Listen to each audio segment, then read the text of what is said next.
Hello, and thank you for joining us again on the Tipitaka Insight. I have been looking forward to today, but I see the title is On Taking Life. Wait, does this mean a monk actually committed murder? That sounds impossible for someone following the Buddha. It is a very dark chapter in our history, but we must study it to understand the law. This rule was established in the city of Vesālī at the Mahāvana gabled hall. At that time, many monks were practicing asubha bhavana. This is a meditation where you look at the unattractive side of the body. It is meant to stop lust, but something went terribly wrong. What could go wrong with meditation?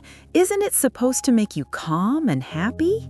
Usually, yes, but these monks became so disgusted with themselves, they fell into a state of self-loathing and despair. They started to hate their own existence so much that they wanted to escape. They went to a layman named Migalaṇḍika who carried a weapon. What did they ask him to do? Please don't tell me they asked a layman to hurt them. At first, Migalaṇḍika hesitated, but the monks begged him again and again. They even offered them their robes and bowls as payment to end their lives. Finally, he agreed. After he killed some of them, word spread among the other monks. Because they were overcome with despair, more and more came to him, asking for the same tragic end. That is a terrible tragedy. How did the Buddha respond? When the Buddha finished his retreat and saw the empty seats in the hall, he was deeply moved and asked Venerable Ananda what had happened. After hearing about the tragedy, the Buddha gathered the remaining monks. He immediately laid down the Third Pārājika to protect all human life forever. Taking a deep breath, I am still shaking. So does this rule only apply if a monk physically holds a weapon? No, the Vinaya is much deeper than that. A monk is defeated and kicked out forever if he does any of these. First, if he kills a human being himself. Second, if he hires someone, like an executioner, to do it. Third, if he talks about the beauty of death to someone in a way that pushes them to commit suicide. Shocked! So even words can get a monk expelled?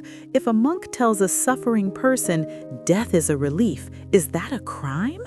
Yes, if that person dies because of those words, the monk is defeated. This also includes providing a weapon or even medicine that is actually poison. It even protects the unborn from the very moment of conception. The official Vinaya is clear. Helping with an abortion is a pārājika.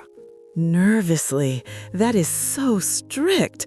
Are there any exceptions? What if something happens by accident? I'd be scared to move. Don't worry, the Buddha was very fair. He looked for the will to kill.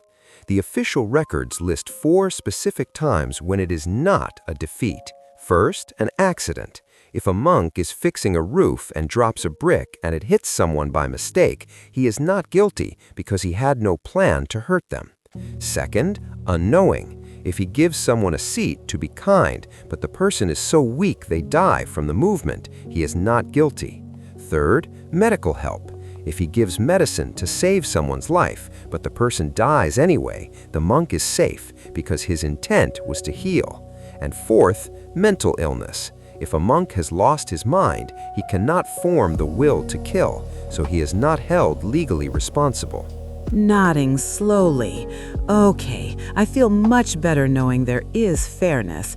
I've learned today that the Vinaya isn't just a list of don'ts, it's a massive shield that protects the life of every single human being. It makes me realize, as Buddhists, our words must always be for life, not hurt. That is the perfect lesson. Life is really the foundation of the Dhamma. Before we go, for everyone's sake, here is the summary of our today's talk. First, we looked at the history. It started in Vesālī, where monks were overcome with despair. They begged a layman named Migalaṇḍika to end their lives. Because of this, the Buddha made a rule to protect every single human life. Second, we learned exactly what the rule covers. It's not just about physical violence. It includes hiring someone else to do harm, encouraging someone to end their life, and it even protects the unborn from the very start. And third, we talked about the fairness of the law. There is no defeat if it was a total accident, if the monk didn't know the danger, or if he was truly trying to give medical help. The Buddha always looked at the heart and the intention.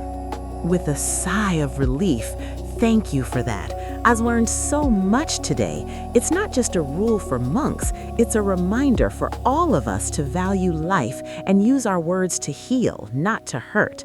I really hope our listeners feel the weight and the beauty of this protection. I hope so too. We are here to be a source of safety for the world. Thank you for joining us for this deep inquiry into the sasana. We will see you in our next episode for the final Pārājika. We will be discussing false claims of superhuman powers.